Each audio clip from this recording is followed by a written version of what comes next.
নমস্কাৰ প্ৰিয় ৰাইজসকল, শুভ দুপৰীয়া বেলিকা দেখিছে নে বাৰু? মই আনি থৈছিলোঁ যোৱাকালি কপৌ ফুল ৰুম বুলি, ৰোৱা হোৱা নাছিলে। আজি এয়া গোবৰ আৰু মাটি মিক্স কৰি এনেকৈ আম গছত লগাই দিছোঁ, কাপোৰে বান্ধি।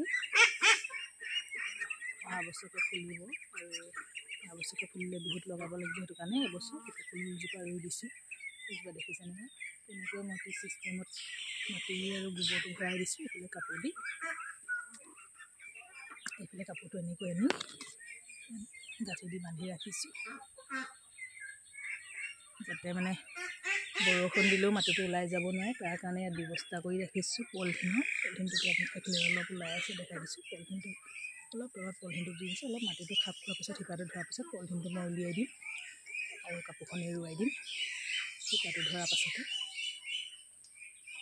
নহ'লে বৰষুণত মানে মাটি আৰু গোবৰটো তলফালে ওলাই আহিব, ভিজি বৰষুণৰ পানী পৰিবগৈ। সেইটো কাৰণে মই এনেকুৱা চিষ্টেমত ৰাখি দিছোঁ।